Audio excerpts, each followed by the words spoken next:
हमने टॉपिक लिया है इलेक्टोरल प्रोसेस। तो ये चैप्टर 2 है, class 10 civics Maharashtra state board का।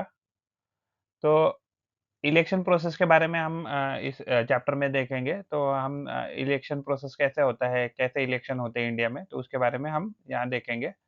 तो ये फोटो जो है, तो श्याम शरण नेगी जो है हिमाचल प्रदेश के, तो ये he is the first voter of India. जो इंडिपेंडेंट इंडिया इंडिया में जब इलेक्शन हुआ था, तो इसके ये पहले वोटर है श्याम शरण नेगी, जो हिमाचल प्रदेश से आते हैं।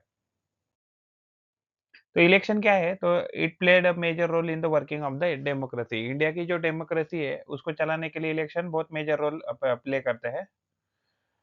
एंड ये जो इलेक्शन जो है और रिप्रेजेंटेशन है, इलेक्शन और रिप्रेजेंटेशन ये बहुत इंपॉर्टेंट प्रोसेस होती है किसी भी डेमोक्रेसी में। खास करके इंडिया जैसी डेमोक्रेसी में तो ये बहुत इंपॉर्टेंट हो जाता है। जो लोगों के रिप्रेजेंटेटिव होते हैं, वो इलेक्शन से चुने जाते हैं। एंड इलेक्शन क्या करता है? तो पावर चेंज लाता है। It it bring the change in power through a peaceful means. तो जो बहुत सारी पॉलिटिकल, इंडिया क्या है, India multi political party system है। तो यहाँ बहुत सारी जो पॉलिटिकल पार्टी है, तो they get opportunity to rule in India. तो इलेक्टोरल जो भी प्रोसेस है, इलेक्शन जो प्रोसेस है, वो हमेशा कैसा होना चाहिए? फ्री होना चाहिए, फेयर होना चाहिए और रिलायबल होना चाहिए। और उसके लिए independent election commission has been established by the constitutional provision, यानी कॉन्स्टिट्यूशन में इलेक्शन कमीशन के बारे में लिखा गया है। तो इलेक्शन कमीशन ऑफ इंडिया जो है, तो and election commission of state, तो election commission of India and election commission of जो स्टेट होते हैं, तो ये बहुत सारा इम्पोर्टेंट इलेक्शन जो है, यानी कि सेंट्रल गवर्नमेंट के, यूनियन गवर्नमेंट के इलेक्शन या स्टेट गवर्नमेंट के जो इलेक्शन है, तो इसमें इलेक्शन कमीशन ऑफ इंडिया ये करता है, मॉनिटरिंग करता है। और जहाँ भी लोकल बॉडीज का इलेक्शन है, तो वहाँ अ, जो इलेक्शन कमीशन ऑफ जो स्टेट है या स्टेट इलेक्शन कमीशन कह सकते हैं, तो they supervise the local bodies election. जो एंटायर प्रोसेस है, from the declaring the dates of election to the declaration of result, तो ये सारे किसके कंट्रोल में रहता है? तो ये इलेक्शन कमीशन ऑफ इंडिया, या हमें ऐसा कह सकते हैं कि स्टेट इलेक्शन कमीशन जो है, अगर लोकल बॉडीज का इलेक्शन है तो इनके कंट्रोल में रहता है। जो फर्स्ट चीफ इलेक्शन कमिश्नर जो इंडिपेंडेंट इंडिया के हैं, तो उनका नाम है सुकुमार सेन, जो उनको अपॉइंट किया था 1950 में। तो लोकसभा जो कॉन्स्टिट्यूएंसी है, इंडिया जो है, तो India has been divided into 543 constituency. तो ये अलग-अलग कॉन्स्टिट्यूएंसी है। और हर एक कॉन्स्टिट्यूएंसी से जो है, तो वहाँ से एक जो है वो एमपी है, तो वो एमपी चुना जाएगा या इलेक्ट किया जाएगा। तो ये महाराष्ट्र का कॉन्स्टिट्यूएंसी है, तो महाराष्ट्र में भी अलग-अलग कॉन्स्टिट्यूएंसी है। तो यहाँ से हमें जो भी हमारे एमएलएज़ हैं, तो एमएलए अलग-अलग रीजन से ये चुने जाएँगे। तो इलेक्शन प्रोसेस क्या होता है? तो पहले पॉलिटिकल पार्टी जो है वो फॉर्मेट हो जाती है। मान लीजिए अगर किसी को पॉलिटिकल पार्टी थ्रू नहीं इलेक्शन करना है, तो वो डायरेक्टली भी अपना नॉमिनेशन इलेक्शन के लिए डिक्लेयर कर सकता है। उसके बाद इलेक्शन कमीशन के पास ये फॉर्म जाएगा, उसका एप्लीकेशन जाएगा और इसका एनालिसिस और स्क्रूटिनी की जाएगी। अगर उसमें कुछ, अगर मान लीजिए कागज कम है या उसमें डॉक्यूमेंट कम है, तो ये वापिस वापिस ये he has to submit all that necessary document. उसके बाद अगर अप्रूव हो गया फॉर्म, तो he can start the campaigning for the election. फिर वोटिंग हो जाएगा या पोलिंग डे हो जाएगा, उस दिन वोटिंग हो जाएगा। उसके बाद वोट का काउंटिंग हो जाएगा, फिर रिजल्ट डिक्लेयर किया जाएगा। एंड रिजल्ट डिक्लेरेशन करने का भी काम क्या है? इलेक्शन कमीशन का ही है। और उसके बाद अगर किसको डिस्प्यूट है, तो इसके पास वो क्या कर सकता है? तो वो इलेक्शन कमीशन को अपील कर सकता है, या अदरवाइज जो ऑथराइज्ड कॉम्पिटेंट कोर्ट है, वहाँ जाके दे कैन अपील। तो इलेक्शन प्रोसेस में सबसे पहले क्या हो जाएगा? Delimitation of constituency. तो डिलिमिटेशन जो है, तो वो जो सेंट्रल गवर्नमेंट है, तो ये कंडक्ट कराता है। तो डिलिमिटेशन ऑफ कॉन्स्टिट्यूएंसी। अगर मान लीजिए अगर स्टेट मीन्स लोकल बॉडीज का इलेक्शन है, लोकल यानी ग्राम पंचायत है या म्युनिसिपल कॉर्पोरेशन है, तो उसके लिए जो है, तो state election commission delimitation commission establish करेगा। और उससे जो भी कॉन्स्टिट्यूएंसीज है, तो उसमें कितना एरिया, कितना रीजन, कितना पॉपुलेशन कवर्ड होगा, तो ये सारा डिलिमिटेशन तय करेगा। उसके बाद वोटर लिस्ट बनाई जाएगी, उसके बाद फॉर्म फिलिंग की जाएगी। और फॉर्म फिलिंग के बाद स्क्रूटिनी किया जाएगा नॉमिनेशन का। उसके बाद इलेक्शन कैंपेन किया जाएगा। उसके बाद जो मॉडल कोड ऑफ कंडक्ट है, उसको फॉलो किया जाएगा। तो यानी कि मॉडल कोड ऑफ कंडक्ट के बाद वोटिंग की जाएगी, उसके बाद काउंटिंग ऑफ वोट हो जाएगा, फिर उसके बाद डिक्लेयर किए जाएंगे रिजल्ट। अगर किसको कुछ डाउट है, तो they can apply the application to election commission और कॉम्पिटेंट कोर्ट। तो इलेक्शन कमीशन जो है, तो इन इंडिया इंडिया की बात करें तो ये सेंट्रल होता है to the process of election. तो आर्टिकल 324 में इलेक्शन कमीशन के बारे में लिखा गया है कि how election commission will function and how it will B operating. तो ये सारा हमें कहाँ से मिलता है उसका डिटेल्स, तो आर्टिकल 324 में उसका मेंशन किया है। तो इट कंसिस्ट तो इलेक्शन कमीशन में एक जो होता है वो चीफ इलेक्शन कमिश्नर होता है एंड अदर 2 कमिश्नर्स होते हैं। तो प्रेसिडेंट ऑफ इंडिया जो है तो इलेक्शन कमिश्नर को अपॉइंट करते हैं।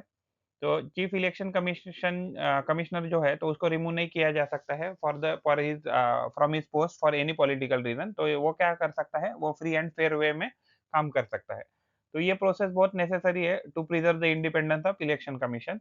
अदरवाइज क्या हो जाएगा कि जो भी रूलिंग पॉलिटिकल पार्टी है वो उसके ऊपर दबाव बना के जो फ्री एंड फेयर जो इलेक्शन है वो कंडक्ट नहीं करा सकती अदरवाइज गवर्नमेंट या इंडियन गवर्नमेंट।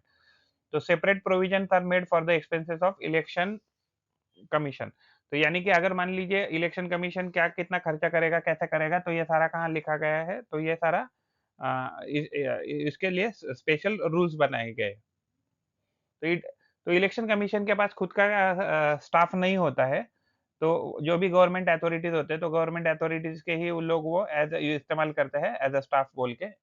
जैसे गवर्नमेंट ऑफिसर हो गए, टीचर्स हो गए या अदर एम्प्लॉइज होते हैं जो इलेक्शन कमीशन को मदद करते हैं to execute the election process. तो उसके बाद स्पेशल कैंपेन भी ऑर्गेनाइज करता है election commission to create awareness among the voters. तो नेशनल वोटर डे जो है वो इंडिया सेलिब्रेट करता है ऑन एवरी 25 जनवरी। तो इसमें रिप्रेजेंटेशन क्या है, तो प्रैक्टिस ऑफ इलेक्ट रिप्रेजेंटेशन का मतलब क्या है, practice of electing some people on behalf of entire population as a representative who would run the government. यानी बहुत सारे लोग मिलके क्या करेंगे, एक बंदा अपना जो है उसका नॉमिनेशन करके उसको चुन के दे देंगे and that person will represent all that people those who have elected him.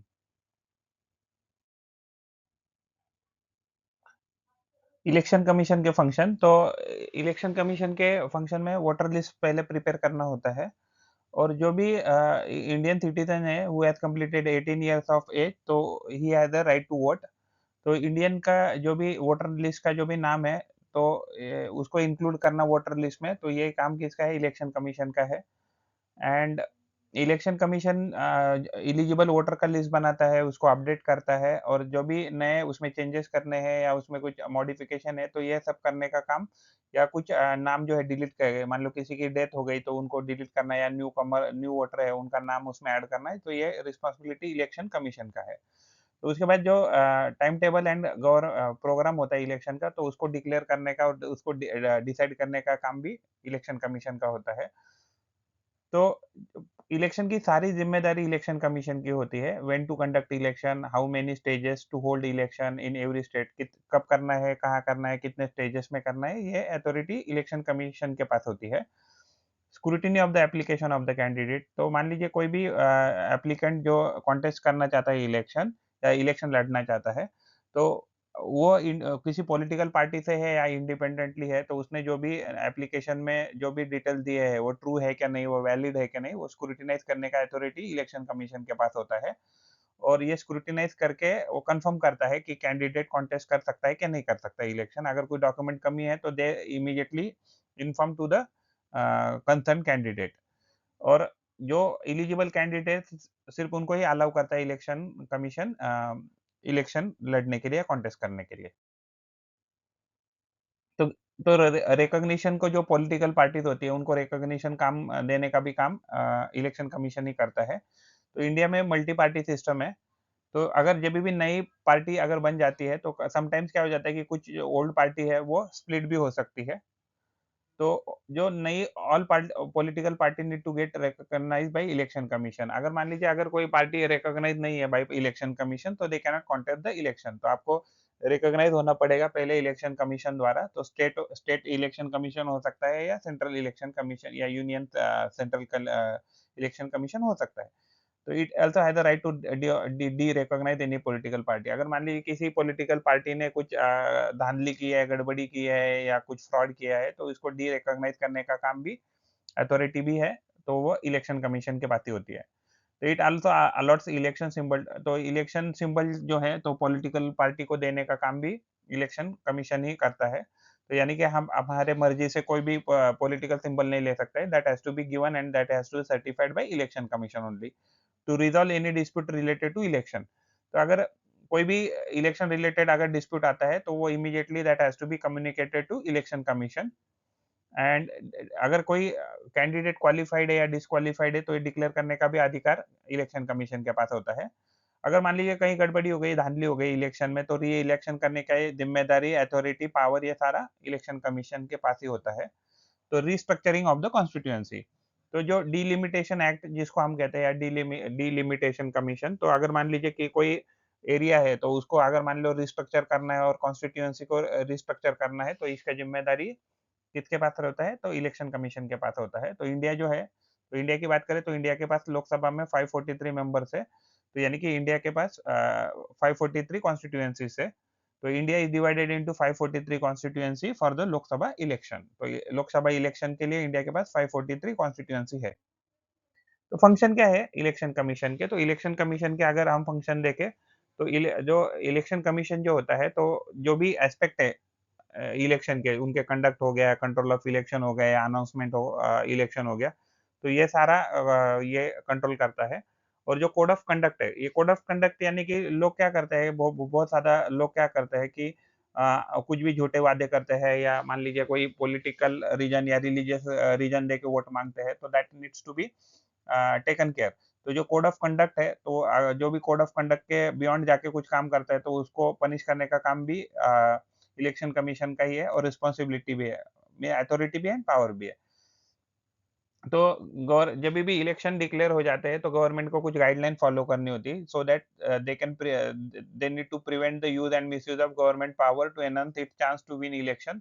नहीं तो क्या हो जाएगा, अगर गवर्नमेंट के करंट गवर्नमेंट ही अगर मान लीजिए इलेक्शन को कंट्रोल करने लगे, तो क्या हो जाएगा कि फिर जो अपोजिंग पार्टी है, तो वो जीत नहीं सकता। इसके लिए क्या होता है, कुछ गाइडलाइन उनको फॉलो करनी होती है, जो रूलिंग गवर्नमेंट है उनको। When the on election duty government officer work under the control of EC. तो जब भी मान लीजिए कोई गवर्नमेंट ऑफिसर इलेक्शन कमिश्नर के साथ एज अ इलेक्शन रिप्रेजेंटेटिव या इलेक्शन ऑफिसर बोल के काम कर रहा है, तो he has to listen to the election commissioner, not the government. तो यानी कि जब उस टाइम पे, उस पर्टिकुलर पीरियड पे जो इलेक्शन कमिश्नर होता है, तो ये उसका इमीडिएट बॉस कह सकते हैं हम। तो government is not boss at that particular time to give an advice to the president to some certain issues. तो इलेक्शन रिलेटेड अगर मान लीजिए कुछ इश्यूज है, तो उसके ऊपर एडवाइस देना प्रेसिडेंट को, या इवन गवर्नर हो, तो इसका काम भी इलेक्शन कमीशन का ही होता है। तो डिलिमिटेशन कमीशन क्या है? तो डिलिमिटेशन कमीशन में एक सुप्रीम कोर्ट जज होता है, चीफ इलेक्शन कमिश्नर, जिसको हम एक चीफ इलेक्शन कमिश्नर होता है, एंड फिर रिस्पेक्टिव स्टेट इलेक्शन कमिश्नर्स भी होते हैं। तो उनका काम होता है to determine the number and boundaries of constituency to make the population of all constituency nearly equal.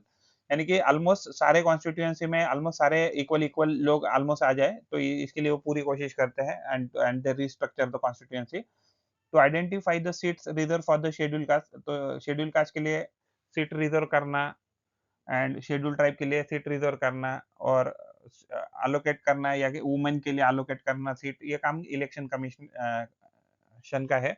तो when ever there is a population is relatively large, तो जहाँ जहाँ पॉसिबल है वहाँ रिजर्वेशन अवेलेबल करके देने का काम इलेक्शन कमीशन का होता है। In case of difference of opinion among the members of the commission, the opinion of the majority prevail. अगर मान लीजिए डिलिमिटेशन कमीशन में मान लीजिए किसी कारण वैसे कुछ ओपिनियन डिफरेंसेस है, तो जो भी मेजोरिटी का जो भी डिस्टेंस ओपिनियन रहेगा, या डिसीजन रहेगा, that that that will prevail, and other member has to accept that. Election में कोड ऑफ कंडक्ट क्या होता है? तो measures adopted by election commission to conduct free and fair election in India. तो उस जो भी मेजर्स है, उसको ही हम कोड ऑफ कंडक्ट कह सकते हैं। तो इसकी वजह से जो मेल प्रैक्टिसेस है इलेक्शन में, तो उसको हम कंट्रोल कर सकते हैं। तो ये इसमें क्या होते हैं, रूल्स होते हैं और गाइडलाइन होती है to be followed by the rules and guidelines followed by the government, political parties and voters during the election. It also has a right to derecognise any political party. अगर मान लीजिए कोई political party अगर धांधली किया है, या उसने कोई गड़बड़ किया है, मैल प्रैक्टिस किया है, तो उसको रिकॉग्नाइज़ भी कर सकता है इलेक्शन कमीशन। तो इसकी वजह से कॉन्फिडेंस जो है लोगों का, तो वो इलेक्शन प्रोसेस में बढ़ सकता है और बढ़ता है। और चैलेंजेस क्या होता है conducting free and fair election India जैसी बड़ी कंट्री में। तो हमारे यहाँ बहुत ज़्यादा वोटर्स होने के कारण number of voters is very high, तो conducting election is very challenging task. तो इसमें क्या होता है इंडिया में आपने ऑब्जर्व किया रहेगा मिसयूज़ ऑफ मनी बहुत ज़्यादा हो जाता है एंड जो गरीब लोग हैं तो उनको एग्ज़ैक्टली लालच दिया जाता है कि आप अगर हमें पैसा देंगे, आप हमें मीन्स आप हमें वोट देंगे तो हम आपको पैसा देंगे। तो that needs to be avoided. तो कैंडिडेट जो क्रिमिनल बैकग्राउंड के हैं तो वो क्रिमिनलाइज करते हैं पॉलिटिक्स को। तो यानी कि जो भी पॉलिटिकल पार्टी थे they should avoid to give candidature to those who have criminal background. तो वायलेंस होता है बहुत जगह पे इलेक्शन में, तो political parties need to support election commission regarding this. तो जहाँ जहाँ पॉलिटिकल जहाँ जहाँ उनके रिप्रेजेंटेटिव वायलेंस कर रहे हैं तो political party should help election commission to stop this. तो इलेक्शन कमीशन इलेक्शन जो टिकट होता है तो वो उनके जो पॉलिटिकल के जो कंट्रोलर्स है तो उनके रिलेटिव को दिया जाता है, जिसकी वजह से एक मोनोपोली हो जाती है पर्टिकुलर पार्टी में, पर्टिकुलर फैमिली ग्रुप का। और खास करके इंडिया जैसे रीजन में आपने तो बहुत बार देखा रहेगा कि जो पॉलिटिकल पार्टी जो फैमिलीज है तो फैमिली ही चला रही उनकी पॉलिटिकल पार्टीज। तो candidate distribute items of house hold thing, तो कोड ऑफ कंडक्ट में आप जो भी हाउस होल्ड के जो भी आइटम है that you should not distribute. And लोगों को अपने कास्ट के बेसिस के ऊपर या रिलीजन के बेसिस के ऊपर वोट मांगना दिस इज आल्सो प्रोहिबिटेड। तो जो फर्स्ट इलेक्शन हुआ था तो इसमें इंडिया में तो वहाँ 20 लाख स्टील बॉक्सेस बनाए गए थे and it was done with a blank ballot paper method. तो यानी कि क्या हुआ था कि तब लोग बहुत ज्यादा लिटरेट नहीं थे और ज्यादा अवेयर भी नहीं थे, तो इसकी वजह से ब्लैंक बैलेट पेपर बनाए गए थे और जिन उसके ऊपर स्टिकर लगाए थे पॉलिटिकल पार्टीज के। तो जिसको जिस पॉलिटिकल पार्टी को वोट देना था तो उसके ऊपर वो they were be able to put that paper into that ballot box. तो फर्स्ट वोटर ऑफ इंडिया जो है तो उनका नाम है श्याम चरण नेगी, तो he voted on 25 October 1951 Lok Sabha election में उन्होंने वोटिंग किया था हिमाचल प्रदेश में। तो वोटिंग हमारा ड्यूटी भी है एज वेल एज हमारा रिस्पॉन्सिबिलिटी भी है एंड हमारा एटलीस्ट अथॉरिटी भी है that we should vote. In India अगर कॉन्स्टिट्यूएंसीज की बात करें तो कुछ जो कॉन्स्टिट्यूएंसीज है तो शेड्यूल कास्ट और शेड्यूल ट्राइब के लिए रिजर्व की जाती है। तो एवरी पॉलिटिकल पार्टी जो है तो उसके पास एक इलेक्शन सिंबल होता है जो इलेक्शन कमीशन ने दिया हो रहता है उनके पास। तो at the time of voting and counting representative of political parties remain present, यानी कि जो भी पॉलिटिकल पार्टीज है तो उस टाइम पे जब वोटिंग होता है या काउंटिंग ऑफ वोट है तो उस टाइम पे दोनों दोनों टाइम पे पॉलिटिकल ऑल पॉलिटिकल पार्टी जो है तो पॉलिटिकल पार्टीज और उनके रिप्रेजेंटेटिव वहाँ प्रेजेंट होते हैं and it is their right to be there. तो रिकॉग्नाइज जो कोई पार्टी है they do have equal opportunity to present their side before media as a television and radio. मान लीजिए किसी पॉलिटिकल पार्टी को लगा कि उनके साथ कुछ इनजस्टिस हुआ है तो they can present their case before media as well as television and radio also. But उसके लिए क्या है आपको रिकॉग्नाइज होना पड़ेगा, you need to be recognise then only it will be accepted. Election जो प्रोसेस है ये कंटिन्यूअस प्रोसेस है इंडिया में खास करके। तो फ्यूचर ऑफ डेमोक्रेसी किस पे डिपेंड करता है तो इलेक्शन पे डिपेंड करता है। तो अगर इलेक्शन प्रोसेस अगर बहुत रिलायबल रहेगा तो हमारा जो प्रोग्रेस है इंडिया का तो कोई नहीं रोक सकता इसको। तो suggestion to reform electoral process, तो सजेशन है वुमेन कैंडिडेचर जो है तो 50% जो है पॉलिटिक्स में वो इंश्योर करना चाहिए, वो मिनिमम उतना फॉलो होना चाहिए। अगर आज भी अगर आप देखेंगे तो लोकसभा या राज्यसभा में है तो आई एम नॉट श्योर कि 50% लोग या महिला आप देख सकते हैं, otherwise you know anybody any female any famous female those who are working as a political leader, यानी कि है लेकिन बहुत कम है। तो क्रिमिनल बैकग्राउंड के जो भी कैंडिडेट्स है तो उनको बैन करना चाहिए, पॉलिटिकल पार्टीज ने उन्हें बिल्कुल भी ये नहीं करना चाहिए, उनको रिप्रेजेंटेशन या टिकट नहीं देना चाहिए for contesting election and they should be rather band. तो इलेक्शन एक्सपेंसेस जो है तो गवर्नमेंट ने करने चाहिए, जिसकी वजह से क्या हो सकता है कि जो मिसयूज ऑफ पैसा है मनी है या मिसमैनेजमेंट ऑफ मनी जो है तो दैट कैन बी अवॉइडेड। तो these are the all suggestion to reform the electoral processes. तो रिप्रेजेंटेशन ऑफ पीपल एक्ट है वो भी अमेंड करना चाहिए, जैसे जिसकी वजह से जो क्रिमिनल बैकग्राउंड के लोग हैं तो वो इलेक्शन प्रोसेस में पार्टिसिपेट ही ना कर पाए। तो इलेक्टोरल प्रोसेस में क्या-क्या रिफॉर्म ला सकते हैं? तो ये सबसे पहले स्टील बॉक्स जो है, तो ये बैलेट पेपर पहले के टाइम पे यूज़ करते थे। अभी जो है, तो ये ईवीएम है, इलेक्ट्रॉनिक वोटिंग मशीन है और उसके बाद ये एग्ज़ैक्टली पेपर है कि जहाँ से आपको पहले एग्ज़ैक्टली ऐसा पेपर आता था, बट अभी क्या है, तो इसके ऊपर ही वो चिपकाया है। तो फर्स्ट इलेक्शन कहाँ हुआ इंडिया में 1951-1952 में हुआ था। इनिशियली बैलेट बॉक्स जो यहाँ दिखा है, तो इसको इस्तेमाल किया था इलेक्शन प्रोसेस में। अभी 1990 से हम क्या है, इलेक्ट्रॉनिक वोटिंग मशीन जो है, तो उसका इस्तेमाल करते हैं वोटिंग प्रोसेस के लिए। तो ईवीएम जो होता है, उसमें जो लास्ट ऑप्शन रहता है, उसमें नोटा रहता है, यहाँ लिखा है देखिए नोटा। तो नोटा यानी कि नन ऑफ दिस, यानी नन ऑफ द अबव, यानी कि आपको किसी को भी वोट नहीं करना है। EVM are helpful for disabled people too. पहले क्या था ना कि पहले थोड़ा-सा ये मुश्किल था, बट लेकिन अगर आप डिसेबल्ड पीपल की बात करें, तो यहाँ से ये थोड़ा आसान हो जाता है। एंड इलेक्ट्रॉनिक वोटिंग मशीन की वजह से क्या हो गया है कि अभी जो पेपर कटिंग ट्रीज़ है फॉर बैलेट पेपर, तो we can save that environment also and we can save time also, और ये प्रोसेस भी क्या है, फास्ट है। It is also possible to have an early declaration of the election result. तो यानी कि इसमें क्या हो जाता है कि काउंटिंग ऑफ वोट बहुत जल्दी हो जाता है, बिकॉज़ ऑफ इलेक्ट्रॉनिक।